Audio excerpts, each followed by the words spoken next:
zone description. Okay, good morning gentlemen. Good morning, sir. So kahapon ba may nakuha tayong ano? Yes, sir. Okay. Napanood yung video, okay. So ang kagandahan ng pag mga ganito, direct to the point, diba, sa eskwelahan. Kaya ako gustong ganun eh. Kaya lagi kong pinapakit yung basic. Kasi yun ang importante. Pag basic ang nakuha nyo, hindi kayo malilito. Katulad ng ECDIS, mabalik ko na uli. Ang ECDIS, mag-i-evolve lang yan. Or radar, mag-i-evolve lang yung gamit yan. Pero yun pa rin yung concept niya. Okay? Lagi nyo tatandaan yan kung anong magamit ng. So, i-discuss natin ngayon regarding ETA at saka zone description. Okay? Pero unahin muna natin yung zone description. Okay? Ang circle na to, nagre-represent ulit sa Earth. Okay? Pero, pag nilagay natin ang 3D angle, magiging ganito yan. Tama? Yes, sir. Yan. So, anong ibig sabihin yan? Naggawa ko ng look like 3D angle, pero hinati niya yung mundo. Which is, anong tawag ulit dyan? Equator. Okay? Yan. So, yan yung 3D angle niya. Okay? Bakit natin inaano yan? Ini-emphasize, no? Kasi hahatiin ulit natin ng isa. Tama ba? Yes, sir. Ano nga yung tawag dyan? Prime region. Prime meridian or Greenwich region. Greenwich. Greenwich, ano? So, prime meridian uli and Greenwich. So, ano ito? Zero ulit ito, no? Zero din. Ito, zero din, tama? Ayan. Kaya pala, ang sabi natin kahapon, na-divide na siya sa prime meridian. So, ilang oras papunta ron? 12 hours, sir. 12 hours, no? Yes, sir. And then 180. Yes, sir. Correct? 180. So, dito natin yan i-apply. So, para sa kaalaman ng lahat, paano nga nakuha huli yung zone description? Bakit naging 12 hours? 180 degrees to 180 180, divided by 180 divided by 15 degrees Yes, sir. is equal to 12 hours. Yan. Yan ha. Maliwanag yan ha. Okay. So,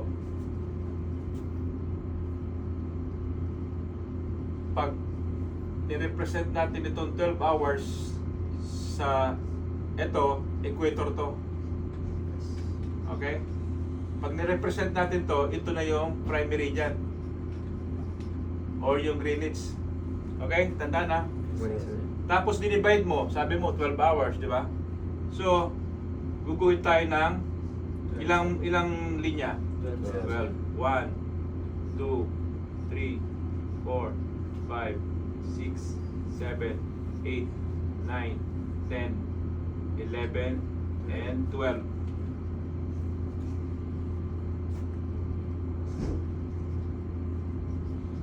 Is so 12 hours. No?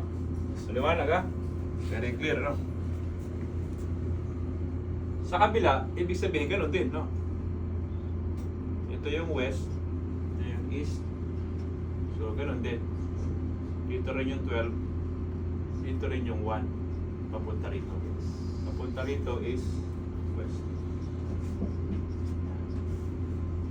So, pag nalito pa naman kayo niyan, talagang hinihimay-himay na natin, di ba? Yes, sir. Kaya yun ang kagandahan eh. Kung nag-aral ka sa eskwelahan, so maraming, siyempre magulo pa isip natin doon, no?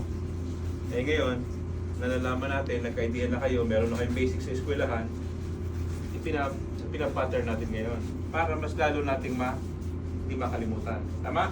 Yes, sir. Ngayon, so, balik tayo rito. Kung meron ka ng equator, meron ka ng prime meridian o Greenwich, and then dito may isa pang pinaka-importante rin eh, na linya, imaginary line. Meron dito eh. Try nyo sagutin. Dito. O kaya dito. Ano yung isang importante na imaginary line?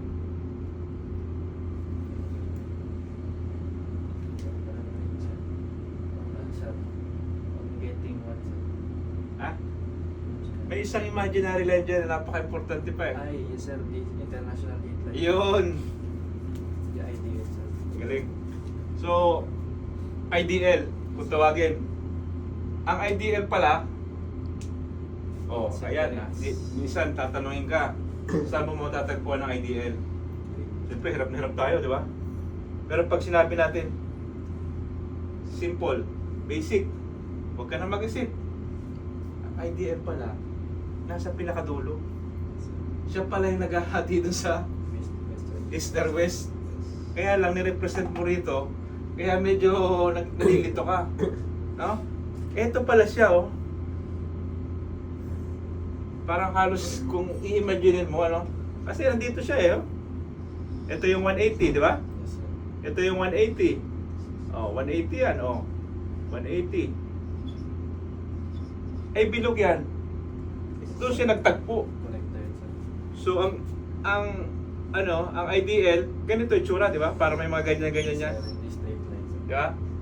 Depende sa, sa area. So, yun yung isa na dinagdag natin sa basic ngayon. IDL.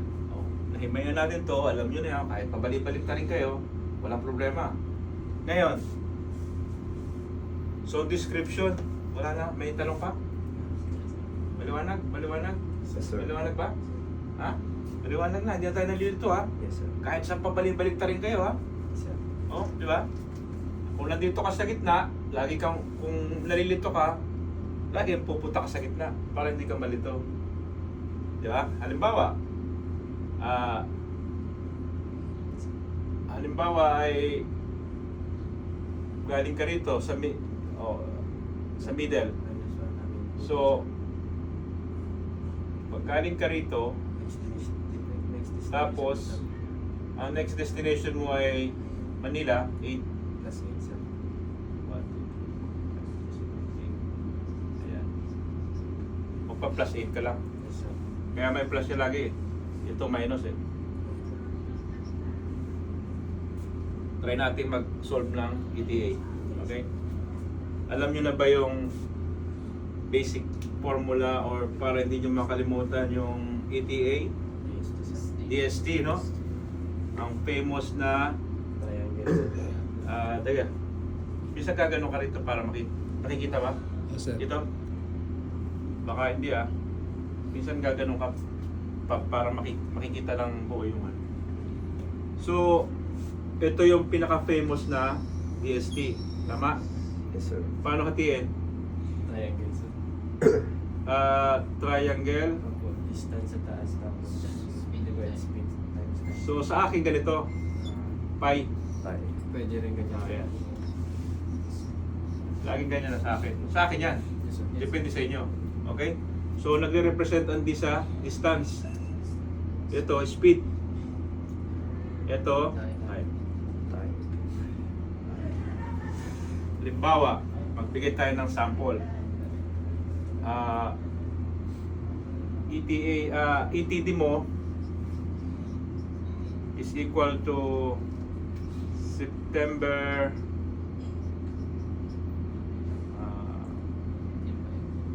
September 12 na lang.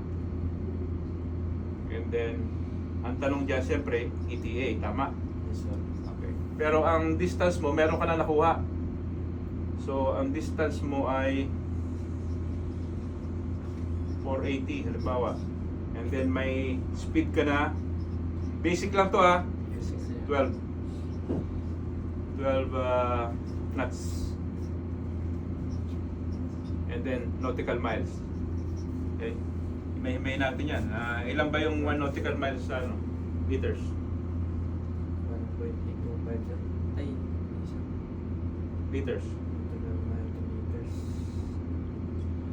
1852? 1.852 sir. Anyway, okay. So, knots is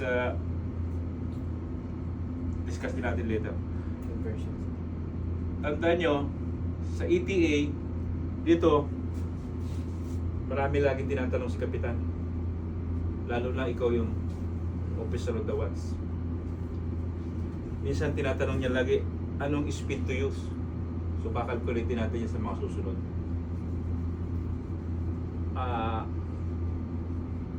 may time ka, may arrival ka doon, tapos kukunin mo yung speed to use. Minsan na tinatanong lagi ni Kapitan, anong speed na gagamitin natin?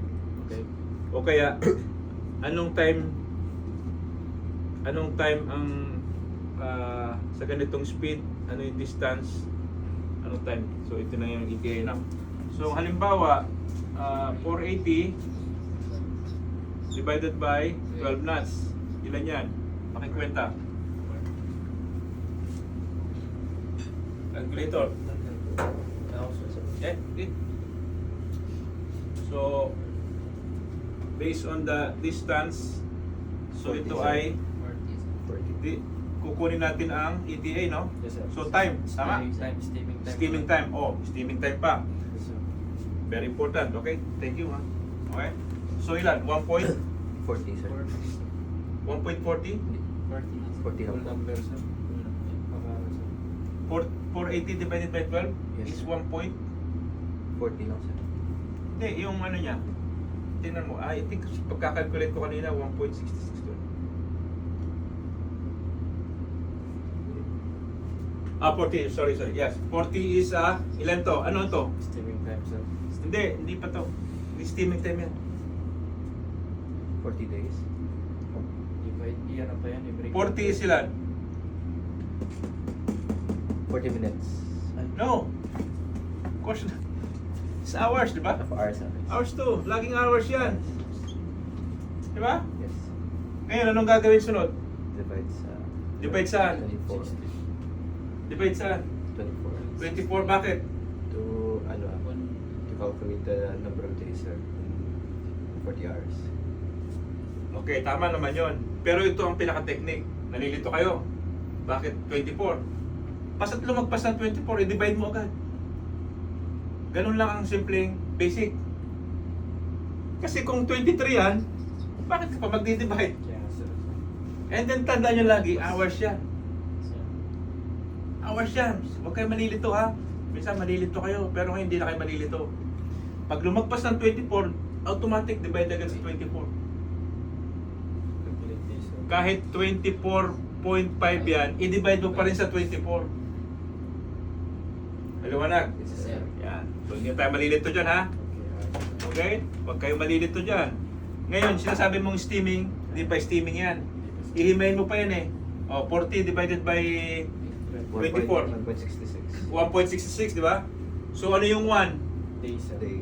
1 is day, lalagyan nyo ng ganun. Yes, sir. 0.6 minus ilan? 1. Yes, sir. Minus mo sa 1. Meron kang 0.6. Times, ilan yung 0.66? 466 times 60, sir. 0.66 times 6. Times? 24. 24. Kasi Yeah. naggamit ka ng 24 eh. 15. Okay, papaliwanag ko mamaya yan, ha. Ilan? 15.84. 15.84 or 16 na yan. Yes, sir. Sa halimbawa, 16 na lang. O kung gusto mo, 60 sige. hours. Ano na lang? 15 point? Ah, 15 hours yan. 60. Ilan? 15 point? 84. 84. Yung 84, saan mo ita-times ngayon? 60. 60, sir. Minutes. 15.84. Yung 84 na to, saan mo i-minus? Ita-times 60 60 para makuha mo yung minutes. minutes. So ilan na nakuha mo? 50 minutes, sir. 50 minutes. Okay. Oh. Yan ang ano tawag yan dyan? Steaming time. Oh, yan ang steaming time. Sorry, sir. Tinatanong din ni Kapitan yan. Anong steaming time natin? Third. Kaya pag nasa on board kayo, tatanong, ito, pag ito nakakabisad nyo, papalibalik ta rin kayo kahit sino kapitan, hindi kayo mawawala. Napaka-basic, di ba? Yes, yes. Bakit mo pahihirapan pa yung sarili mo? Ang trabaho natin. Sir. Nabigador. Tandaan nyo yan. Wala kayong pwedeng idahilan. Sir, nakalimutan ko. Sir, hindi ko alam eh. Pucha. Yan ang pinaka-biggest mistake na gagawin nyo sa buong buhay nyo. Sir, pinagkwenta ka ng ETA ni Kapitan. Sir, nakalimutan ko na eh. Medyo matagal na. Bullshit, man. Bullshit. Nabigador kayo tapos hindi nyo alam. Simple-simple. Tanggalin nyo na lahat ang pinag-aralan nyo sa eskwelahan. Pero ito, huwag nyo totoong tatanggalin. Tandaan nyo yan. Yes, sir. At huwag kayong magpapahuli sa ganung tanong. Pakikwenta mo nga kadet. Ito. Kasi nakalimutan mo. Kakamod-kamod sa ulo ngayon. That's bullshit. Nabigador tayo. Alam mo dapat ang magkwenta. Paano ka makakarating sa kabila? Kung wala kang ano. Eh di, alam mo kung bakit kinukwenta to? Maraming factor yan. Yes, sir. Yung schedule mo ron and yung fuel. Oh. Sa steaming time na yan, ilan na makukonsumo mo na bunker, malapit na. Hindi yan basta-basta dahil lang sa ETA eh. Maraming Factor, sir. factors yan na dikit-dikit na eh. Di ba? O yung available lang cargo sa kabila. Oh. Di ba? O yung next schedule mo pa after no. Kasi charter time yun eh. Time charter. O yan, nakuha natin yung steaming time, okay? So, huwag tayo malilito ha. Okay. Ang sabi rito, Number 12. ito, lagyan natin na ng 0-0 ha para basic tayo. Yes, sir. Okay? Para huwag na natin pahirapan sarili natin. Dudugtong ko na rito ha. So, September 12, lagay mo 0-0 dyan. Oh, ngayon, paano mo i-apply? Ito, 1. Yan, sir. Saan mo ilalagay? Saan mo itatapat yung day? 12. Sa 12, di ba? Kasi bakit? Edition eh. Yes, sir. Kung hours, saan mo itatapat? Sa hours. Dito, oh, 15, 50 minutes. 50. Oh, Ngayon, September 13, sir. 50. September 13. 13. Yes, sir.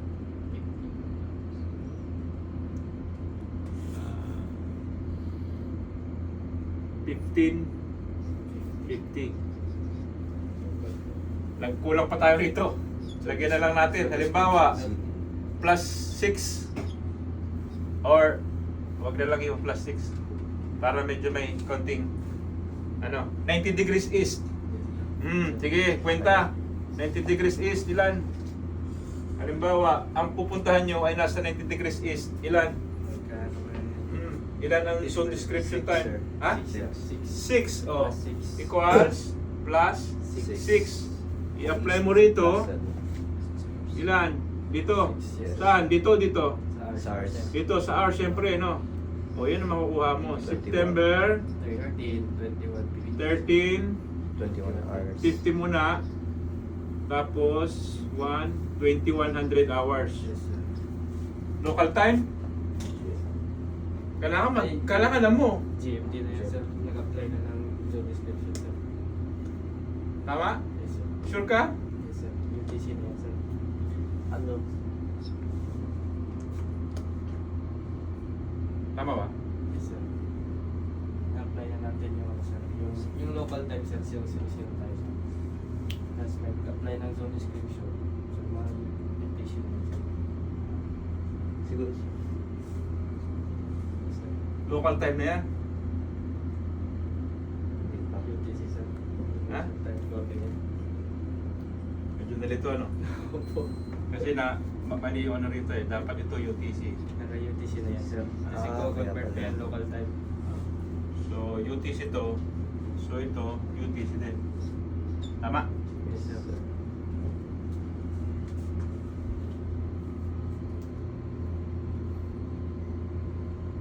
Maliwanag? Yes, sir. Yes, sir. So, pero, ito tandaan nyo ha.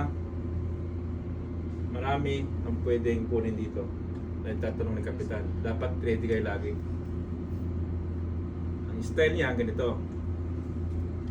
Dati kasi may mga calculator, di ba? May mga scientific calculator pa eh. I think hindi na nagagamit ngayon, wala na eh. Meron na tayong direct doon sa ECDIS kasi may mga gano'n na.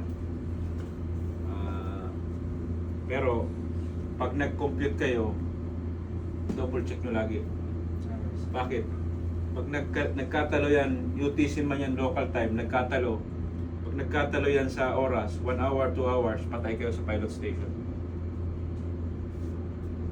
Kaya lagi, araw-araw, di ba, may note report. Yes, sir. ETA, pinapadala. Ano yung ETA, magbabari yan. Okay. So, sa susunod nating talakayin mas iano pa natin to. Okay? Kasi short video lang tayo lagi para at least kuha agad, Yes, sir. no? Baon ba? Baon, sir. Baon na baon, di ba? Yes, sir. Yung bago nating estudyante, oh. Okay? So simula ngayon, ganitong gagawin natin. Pag may time tayo, bago umaga tayo dumating, banat agad, no? Yes, sir. Okay? Lalo na yung mga kadete. Okay? So, may tanong ba dyan? Wala na, sir. Wala po, sir. Ha? Maliwanag? Yes, sir. So, yun pala, no? Kaya lagi nating inaano yung basic. Bakit? Kasi babalik ka eh. Kung binigay ko lang sa iyo yung ETA, di parang medyo malabnaw, ano? Yes, sir. So, pati yung description, pinasolve ko sa iyo to. Ito lang tayo. Oh. Ay di, ano ba yung plus 6? Ano ba yung Kaya nga, sir, zone yung concept description? ng zone Di ba? description, sir, di ba? Pero kung nakita mo yung basic, diyan ka hugot, oh. Yes, sir. Tanggalin mo yan, oh. Maaaring ganyan yung binigay sa 90 degrees is Oo, di ba? Binigyan ka pa ng 90 degrees. Binigyan ka pa ng pag-isip. Yes, sir. Yes, pag hindi ko, 90 degrees, ano ba yung description? Right. Eh, hindi mo alam. Ganun lang pala kadali, oh. Babalik ka lang sa zero, pupunta ka doon, divide mo lang pala sa 15 degrees. Kasi yung 15 degrees, napaka-importante, ha? Di ba? Yes, sir. So, ganun lang din yan. Halimbawa, nandito ka sa zero, halimbawa ay nasa 0.8 ka, sa negative 8 ka, halimbawa New York to. Pumunta ka ng Manila. Oh, ganun lang, papunta ka ron. Anong gagamitin mo? Plus or minus? Plus, di ba? 8 plus 6, sir. Oh. Ganun lang, madali lang. Baliktarin mo lang, ganun din. Yes. Dito, pakabila plus. Ito kabila, minus. Papunta ka naman ng Manila to New York. Oh, kaya lang ang problema, harap mo yung chart. Relito ka na naman. Kasi hindi mo alam yung basic. Di ba? Pumunta ka sa onboard, nakita mo yung ectis, pinagkwenta ka. Paano to? Di ba? Pero dahil nakita mo yung basic, yan. Kaya kita nyo lagi sa vlog ko, basic. Kahit yung mga engineers, kaya kong turuan dito kasi pinag-aaralan ko din yan. As master, kailangan malaman nyo rin kung ano yung mga machineries under purifier, freshwater generator, emergency generator. Kasi at least may idea kayo. Oily water separator, dinadaya na pala sa baba. May magic pipe. Delikado yun. Damay ka ron. Ikaw ang kapitan. Okay? And then yung mga pag-calculate ng mga fuel. So yan, no? Basic, oh. Tanggalin mo yun sa baba, basic na basic yan, oh. At least nalaman natin yung pala yun. Bilog ang mundo. Kaya pala 24 hours. Yes, sir. Di ba? 12 pa ganon, 12 din pa. 12 pa pantalon, pero nagdugtong lang pala siya. Yes, sir. 12 lang. Kaya naging 180. Ito, nilatag niya sa Mercator uli, di ba? Yes, sir. Yes, sir. Kaya naging ganito. Nilatag niya, kaya naging 180 rito, 180 dito sa kabila. 12, kaya 24 hours. Pero ang pinaka-importante na nakuha natin ngayon, meron pala siyang IDL pala, nasa pinakadulo. Yes, sir. Okay, ito na yung plus 12 na tinatawag. Ayos? Yes, sir. Sige. Salamat at sana may natutunan ulit kayo ngayon. And sa mga viewers natin, kung may may comment kayo, comments down below. And follow and share. Okay? Thank you very much. Ayos.